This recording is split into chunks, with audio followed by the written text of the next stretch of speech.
부모라면 자식에게 다 해주고 싶은 마음입니다.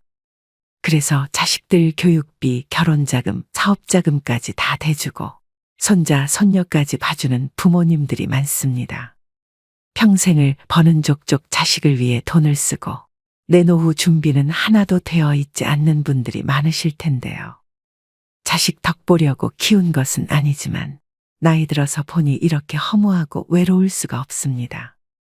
간도 쓸개도 다 내주며 키웠는데 자식들은 자기 살기 바쁘고 부모는 잘 거들떠 보지도 않습니다. 재산 있을 때는 그렇게 잘하더니 내가 가진 것 하나 없으니 짐짝 취급하듯이 냉랭하게 구는 자식들 때문에 상처받은 부모님들도 많습니다. 여러분은 자식들에게 부모 노릇을 언제까지 해야 한다고 생각하시나요?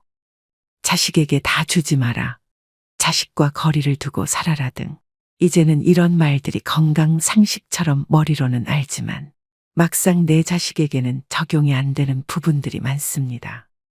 부모는 눈 감을 때까지 자식 걱정에 마음 편할 날 없지만 자식들은 부모의 마음과 같지 않습니다. 부모 부양의 인식 역시 과거와 크게 달라졌는데요. 15년 전 절반 이상 국민이 부모는 자식이 모셔야 한다고 생각했지만 지금은 5명 중 1명만 그렇게 생각하는 것으로 나타났습니다.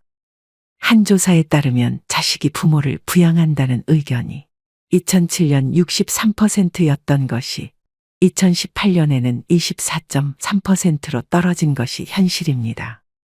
이미 이 같은 상황을 인지하고 현명하게 부모 자식 관계를 재정립하고 계신 분들도 계실 것이고 그래도 자식밖에 없지라며 자식에게 많은 것을 의지하고 사는 분들도 있으실 텐데요. 여러분은 어떠신가요? 여기 자식들에게 의지하고 살다 배신감에 땅을 치고 후회하는 최 씨 할머니가 있습니다. 자식들이 주말에 최 씨 할머니의 집에 방문했습니다.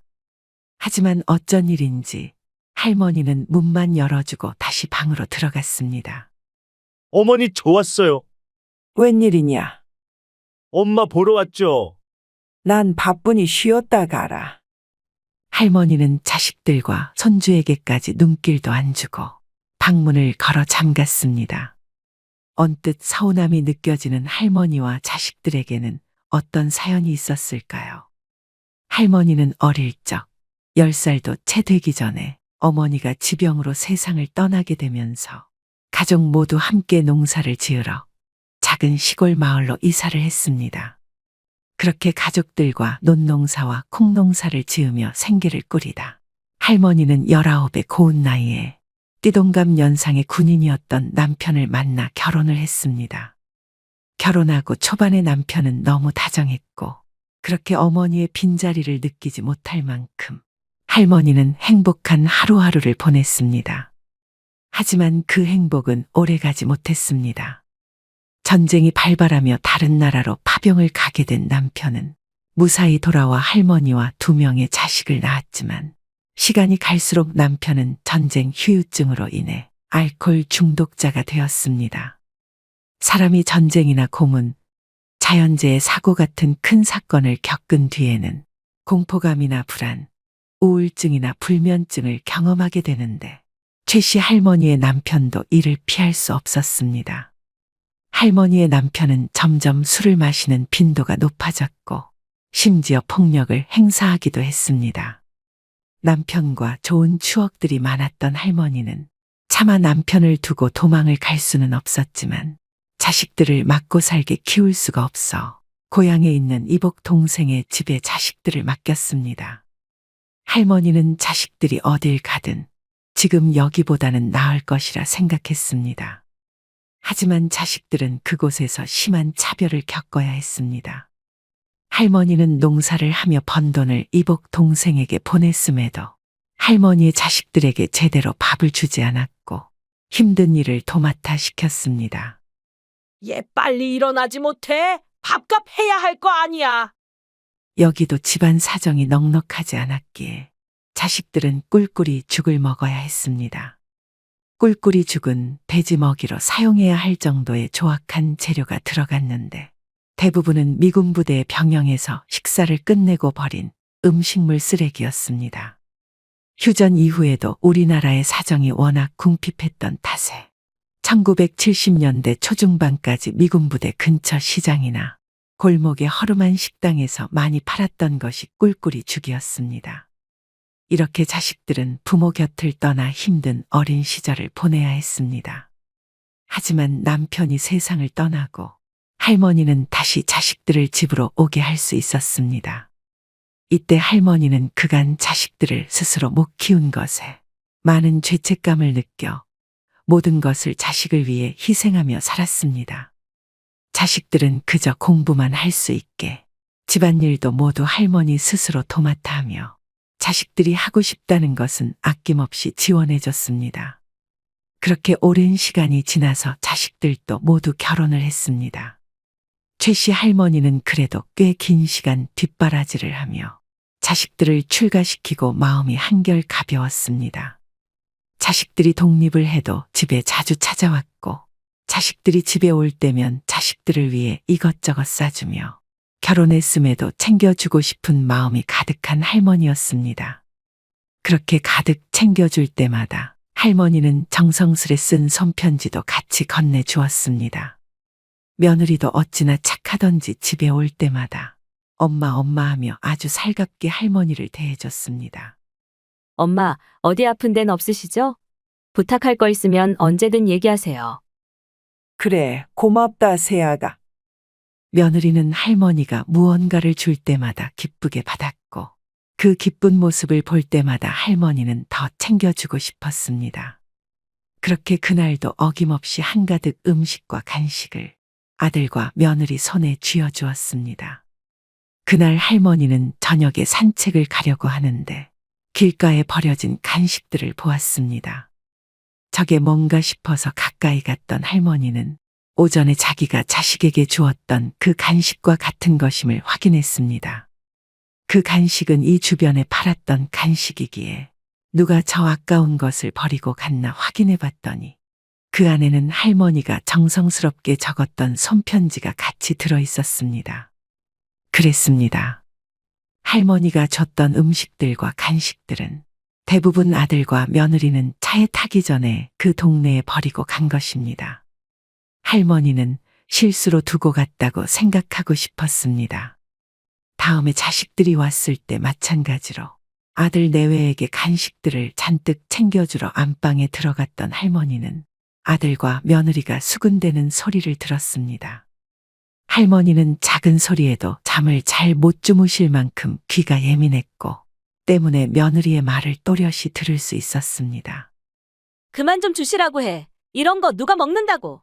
저번에 주신 것도 너무 냄새나서 차 타기 전에 바로 버렸잖아. 버리는 것도 다 일이라고. 어떻게 그래? 저렇게 좋아하시는데. 그때 버려진 간식이 실수가 아니었다는 것을 할머니는 그제서야 깨달았습니다. 할머니는 그 자리에서 두 손 한가득 들고 있던 간식들을 내려놓았습니다. 그러고는 다시 거실로 나와서 아이고, 내가 너네 주려고 간식을 사놓는다는 걸 오늘은 깜빡했나 보구나. 나이 드니 기억이 영 가물가물하네. 다음에는 꼭 챙겨주마. 그래, 괜찮아, 엄마. 맞아요. 아직 주신 간식들도 집에 많이 있어요. 라고 말하며 좋아하는 표정을 숨기지 못하는 며느리의 모습을 보며 할머니는 씁쓸했습니다. 그래도 자식 온다고 음식을 만들어서 싸놓았던 도시락을 자식들에게 건네며 이거라도 가져가라고 했습니다. 순간 며느리의 표정은 일그러졌지만 할머니는 애써 무시하며 아들에게 도시락을 건네주었습니다. 아들 부부가 차에 타는 모습을 할머니는 지켜봤습니다. 하지만 얼마 안 가 아들 내외는 마트에서 노란색 비닐봉투를 사고 나왔습니다. 그 자리에서 며느리가 눈살을 찌푸리며 할머니가 준 도시락에 있는 음식들을 모조리 쓰레기 봉투 안에 담고 할머니 집 건물 앞에 버리고 다시 출발했습니다. 그 음식은 할머니가 잠도 줄여가며 이른 새벽부터 만든 음식이었습니다. 그 다음에 자식들이 찾아왔을 때 할머니는 며느리가 음식을 버린 사실을 모른 채 했습니다. 대신 몸이 불편하다며 오늘은 줄 것이 없다고 말했습니다. 요새 몸이 안 좋아서 뭐 하나 줄 게 없구나. 그러자 며느리는 뻔뻔스럽게 답합니다. 어머니, 저번에 해주신 멸치볶음 너무 맛있었는데 서운해요. 할머니는 그런 며느리가 가증스러웠다 한들 관계만 더 나빠지니 그냥 나나 모른 척하고 앞으로 안 챙겨주면 된다고 생각했습니다. 생각해보니 이제껏 집에 올 때면 뭐 하나 챙겨오는 것도 없고 왜 자꾸 집에 오는지도 궁금했습니다. 그렇다고 올 때마다 할머니에게 말을 걸기보다는 자기들끼리 이야기할 때가 많았습니다. 할머니는 며느리가 잠깐 외출한 사이 아들에게 물었습니다. 너네 처갓댁에는 자주 가니? 그럼 처갓댁에 갈 때면 매일 고급 와인이랑 좋은 거 사다가 포장해서 들고 가. 라고 하며 눈치 없는 아들은 자기가 처갓댁에 얼마나 잘하는지 자기 어머니에게 자랑했습니다. 할머니 집에 올 때는 이제껏 딱 한 번 마트에 파는 10,000원 조금 넘는 음료수 세트를 사온 적이 전부였습니다. 하지만 아들의 자랑은 거기서 멈추지 않았습니다. 저번에 장인어른이랑 50만 원짜리 하는 고급 와인 마셨는데 맛이 기가 막히더라고요. 그 근처에 새로 생긴 음식점이 있는데 어찌나 맛있던지. 이렇게 자랑하며 끝까지 엄마 데리고 한번 가야겠다는 말조차 하지 않았습니다. 할머니는 며느리가 빈손으로 올 때마다 그냥 요새 물가도 많이 오르고 살기 힘드니 이해하고 넘어갔지만 자기 친정 챙길 때는 그렇게 돈을 많이 쓴다는 사실을 이제 알았습니다. 이 눈치 없는 아들놈은 할머니의 씁쓸한 표정을 보고 그제서야 말을 돌립니다. 그건 그렇고 이 집값 많이 올랐더라, 엄마? 기분 좋겠어? 많이 오르고 말고가 뭐가 중요해? 어차피 죽을 때까지 이 집에서 살 건데. 이후 할머니가 잠깐 친구와 통화를 하러 안방에 들어간 사이 아들과 며느리는 집안 구석구석을 보기 시작합니다. 할머니가 전화를 마치고 거실로 나가려는데 소곤소곤 하는 말소리가 들려왔습니다. 여기는 우리 우주 공부방으로 하면 될 것 같고, 저 큰 방은 자기랑 나랑 쓰면 될 것 같은데. 요새 시세가 많이 올라서 지금 팔면 아주 딱이긴 한데, 그냥 사는 것도 나쁘지 않을 것 같네. 근데 언제쯤 우리 여기로 이사 올 수 있는 거야? 조금만 기다려. 요새 엄마가 치매기가 있는 것 같으니까.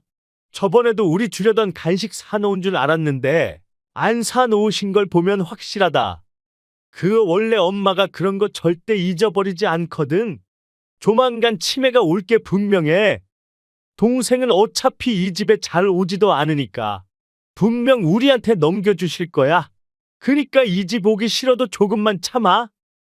집을 준다고 단 한 번도 입 밖으로 꺼낸 적도 없고 나중에 눈 감을 때나 주려고 했었지만 아들 내외는 할머니의 의견은 안중에도 없고 미리 자기들이 이 집을 어떻게 쓸지에 열띤 토론을 벌이고 있었습니다.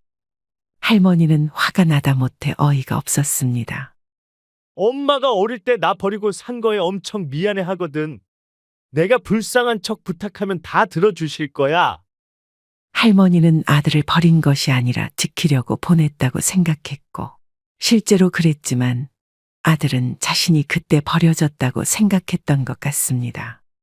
하지만 아들과 다시 만난 이후로 할머니는 누구보다 자식들을 위하며 살았습니다. 최선을 다해 자식들을 위했기에 할머니는 이번 아들과 며느리의 대화에 크게 실망했습니다.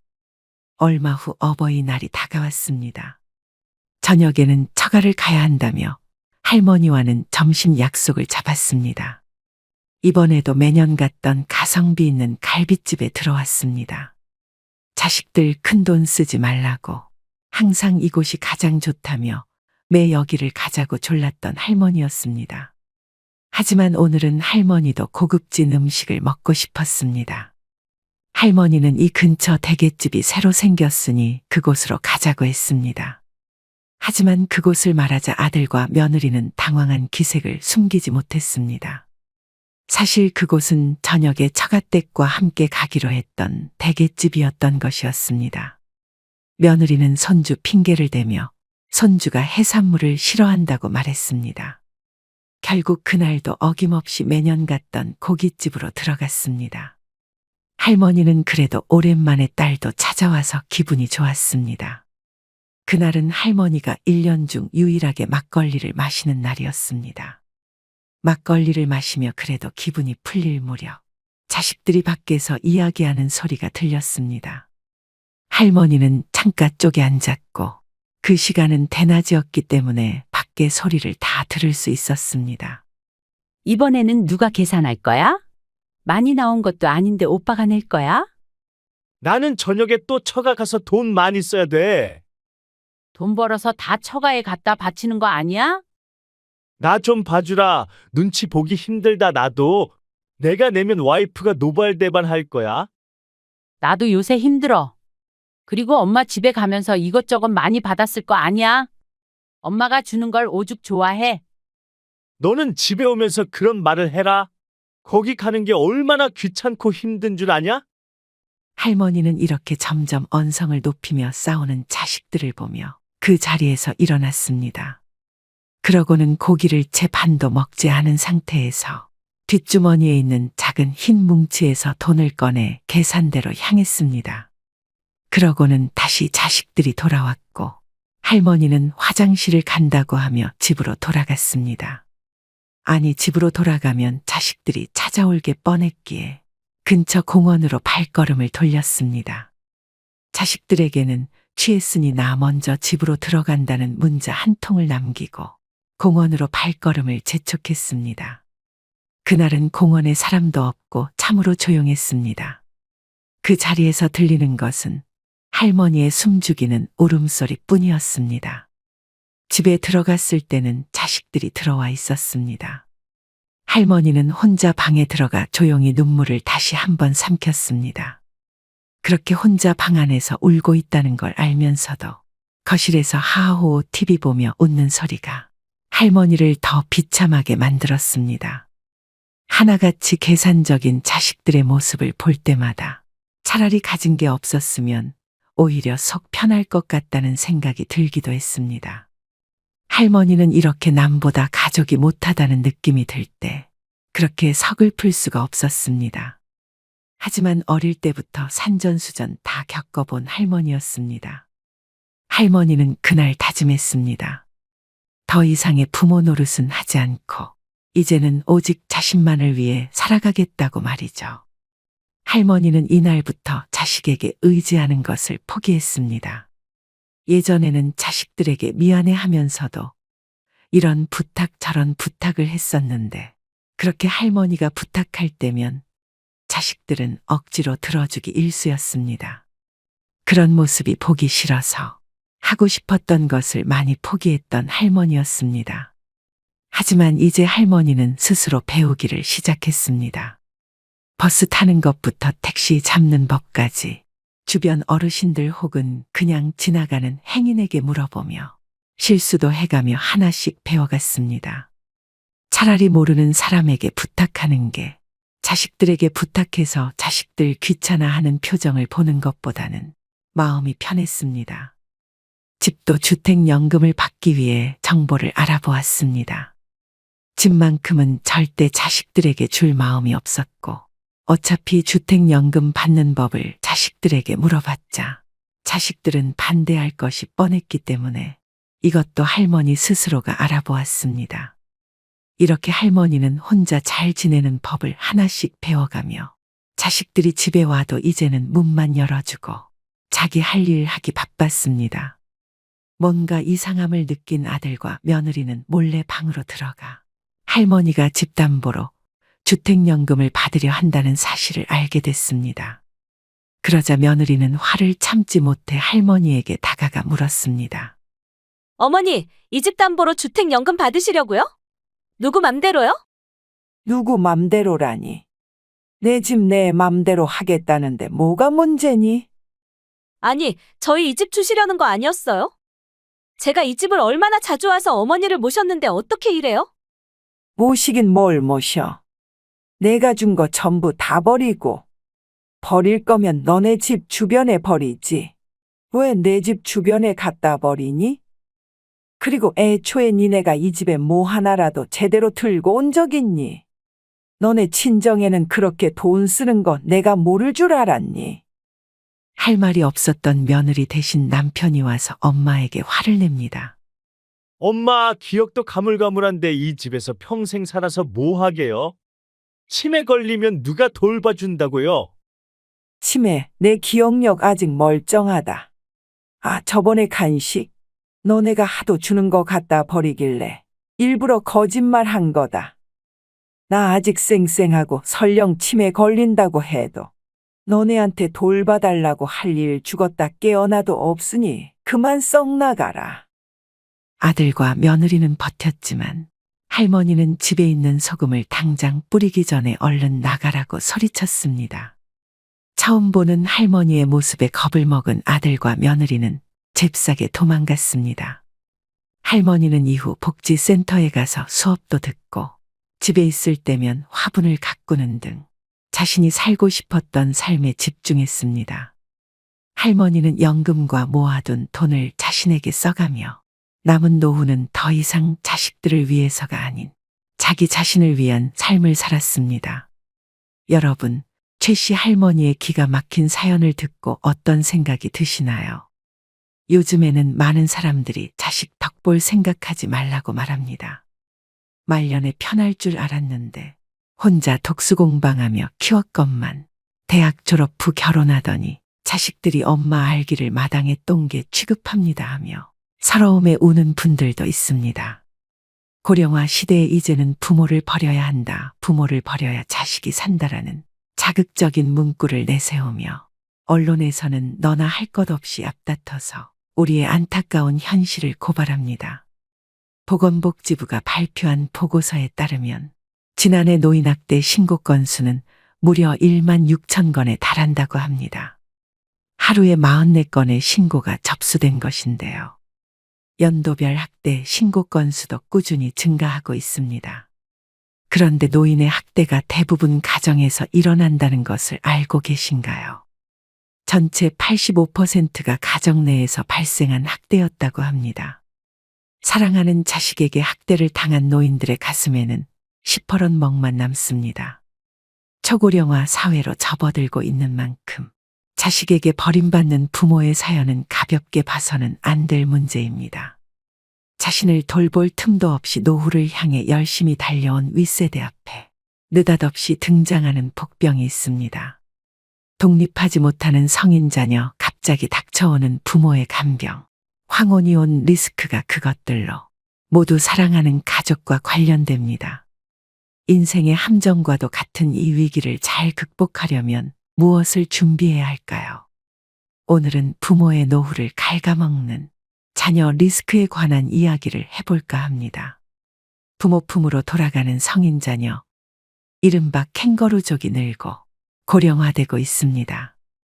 연구에 따르면 만 19세에서 49세 성인 남녀 중 30%가 부모와 동거 중입니다. 40대라 해도 미혼자는 50%가 부모와 함께 삽니다. 만원과 비혼 풍조가 퍼지고 취업난과 주거비 부담이 겹치면서 자녀들이 독립하지 못하고 있는 것입니다. 한국 부모들은 자녀에 대한 무분별한 지원이 문제가 됩니다. 많은 교육비를 투여한 것도 모자라 자녀가 결혼하면 집 팔고 대출받아 지원해주는 것을 당연하게 여깁니다. 더 심각한 것은 결혼 후에도 사업자금이나 생활비, 교육비 등의 명목으로 손을 벌리는 자녀들이 적지 않다는 점입니다. 이렇게 되면 아무리 노후 계획을 탄탄하게 세웠다 해도 무용지물이 됩니다. 우리 주변에는 자녀들의 등살에 다 쓰고 죽겠다며 선포했던 부모의 노후 계획이 흔들리는 슬픈 이야기들이 넘쳐납니다. 유전유효, 무전무효라거나 미리 재산을 안 주면 시달려서 죽고 찔끔찔끔 주면 쫄려서 죽고 다 주면 굶어 죽는다는 슬픈 우스갯 얘기마저 나도는 상황입니다. 성인 자녀 입에서 노인은 돈 쓸 일도 없지 않느냐라거나 여유 있으면서 왜 안 도와주느냐, 상속 미리 한다고 생각하시라는 말이 나올 정도면 부모 자식 관계는 악화될 대로 악화된 상태입니다. 하지만 평소 자녀 리스크에 대비할 것을 누누이 강조해온 전문가들은 노후 자산을 너무 쉽게 내어주다가는 자칫 부모와 자녀 세대가 함께 무너질 수 있다고 경계합니다. 그렇다면 자녀 리스크를 피하려면 어떻게 해야 할까요? 첫째, 부모의 노후 계획에 대해 자녀들에게 정확히 설명해주고 부모의 노후도 소중하다는 점을 공유해야 합니다. 부모 재산의 소유권은 부모에게 있다는 점도 분명히 해둘 필요가 있습니다. 50대, 60대는 자녀 교육에 올인하는 동시에 부모 봉양 부담도 짊어진 낀 세대입니다. 부모 세대가 80세를 넘어서면 건강이 급격히 악화되고 보살핌이 필요해지는 경우도 생깁니다. 자신의 노후 준비도 안 돼 있건만 기나긴 간병 부담에 맞닥뜨리는 것입니다. 독박 간병의 고통은 겪어보지 않은 사람은 알 수 없습니다. 특히 노인의 정신적 퇴행을 가져오는 치매는 간병하는 사람의 심신을 갉아먹는 재앙에 가깝습니다. 부모님은 내가 모시고 간다. 2013년 한류스타의 아버지가 이런 유서를 남기고 부모님과 함께 세상을 뜬 사건이 일어나 세상을 놀라게 했습니다. 평소 극진한 효자였던 아버지는 연예인인 자녀들을 배려해 혼자 부모 간병 부담을 짊어졌고 우울증에 걸렸을지언정 힘들다는 내색조차 비치지 않았다고 합니다. 오랜 세월 부모님 밥을 떠먹여 드릴 정도로 간병에 몸바쳐온 효자가 부모를 돌아가시게 한 페류나가 돼버린 것입니다. 그들을 사지로 내몬 것은 효도하는 자식이었을까요? 아픈 부모였을까요? 우리는 이런 문제들에 대해 진지하게 고민해야 합니다. 둘째, 자녀에게 경제적 자립심을 갖게 해주고 금융교육을 시키는 것이 명문대 졸업장보다 훨씬 중요합니다. 자녀가 스스로의 힘으로 살아갈 수 있도록 교육해야 한다는 얘기인데 이게 가능하려면 부모 스스로도 자녀에 대한 집착에서 벗어나야 합니다. 특히 저성장 시대에는 여건에 맞게 소비를 조절하고 절약하는 능력이 절실해집니다. 즉, 자녀 리스크를 줄일 수 있는 가장 기본적인 방법은 자녀에게 경제적 자립에 대해서 가르쳐야 한다는 것입니다. 경제적으로 자립하지 못하면 평생 누군가에게 얹혀서 살 수밖에 없는데요. 진정한 경제적 자립이란 주어진 경제적 상황에 자기 자신을 맞춰 넣는 능력을 기르는 것입니다. 자녀에게 결핍에 적응하는 방식을 가르치는 것도 중요합니다. 또 자녀에게 어릴 때부터 투자 교육을 시키는 것도 중요하다고 했습니다. 셋째, 은퇴 노후 전문가들은 목돈은 가능하면 현금 흐름으로 바꾸라고 조언합니다. 노인의 재산을 호시탐탐 노리는 세력은 도처에 있다며 목돈 그 자체가 폭탄 같은 위험물이라고 말합니다. 목돈을 연금이나 배당 수익이 나오는 형태로 묶어놓으면 자녀건 사기꾼이건 그 돈에는 손을 댈 수 없고 노인은 시간을 자신의 편으로 만들 수 있다는 것입니다. 여기 두 노인의 사례가 있습니다. 10억 이상의 현금을 가졌던 A 노인과 해마다 4천만 원 연금을 받는 B 노인의 노후 비교입니다. 두 분 모두 노안으로 10년째 요양시설에서 생활하고 있습니다. 자녀들은 극진히 모시지만 긴 병의 효자는 없는 법이죠. 그런데 A 노인의 자녀들은 시간이 갈수록 어머니가 빨리 돌아가시기를 바라는 반면 B 노인의 자녀들은 오래오래 사시기를 바라더라고 합니다. 왜 그럴까요? 목돈은 주인이 오래 살수록 줄어들지만 연금은 삶을 이어가는 한 따박따박 나오니 오래 살수록 유리하다고 생각하는 것입니다. 참 현실적이면서도 안타까운 얘기가 아닐 수 없습니다. 오늘의 영상 어떠셨나요? 요즘 주변 친구들이나 환갑을 넘은 지인들을 보면 열의 8 정도는 자녀 리스크로 마음고생을 하고 계시는 것 같습니다. 대학을 졸업하고도 아직까지 취직을 못하고 있는 자식, 30이 한참 넘었는데도 아직 결혼을 하지 못하고 있는 자식, 부모가 밀어주어 사업을 시작했는데 시원찮은 자식, 대학을 졸업하고 아직도 경제적인 독립을 하지 못하고 부모 집에 얹혀서 삼시세끼를 먹고 사는 자식, 자식이 자식을 낳으면 그 자식을 부모에게 맡기는 바람에 꼼짝없이 손자 손녀를 돌보느라 감옥 아닌 감옥 생활을 하고 사는 부모들. 본인들은 고정 수입이 끊겼음에도 자식 결혼시킬 때 결혼식장이며 집 마련하는데 경제적인 지원을 해주고 그 이후에는 자식을 낳으면 또 지원해주고 손자 손녀들이 오는 날이면 용돈도 챙겨주어야 하고 요즘 자식들은 부모가 죽을 때까지 당당하게 AS를 해달라고 주장한다고 하는데요. 왜 그래야 하느냐고 물으면 내가 낳아달라고 했나요? 내가 태어나고 싶어서 세상에 나왔냐고요? 엄마 아빠가 좋아서 나를 만들었으니 끝까지 책임져 주어야 하지 않아요. 더 이상 할 말이 없더라고 합니다. 점차 자녀는 리스크가 되어가고 있는 것만은 확실합니다. 여러분들은 꼭 자녀들에 대한 리스크를 잘 생각하시고 현명하게 노후 준비하시길 바라겠습니다. 오늘의 영상이 여러분의 부모 자식 관계에 큰 도움이 되셨길 바랍니다. 오늘도 노후의 지혜와 함께 해주셔서 감사드립니다. 황금빛으로 무르익어가는 여러분의 지혜로운 인생을 언제나 응원합니다.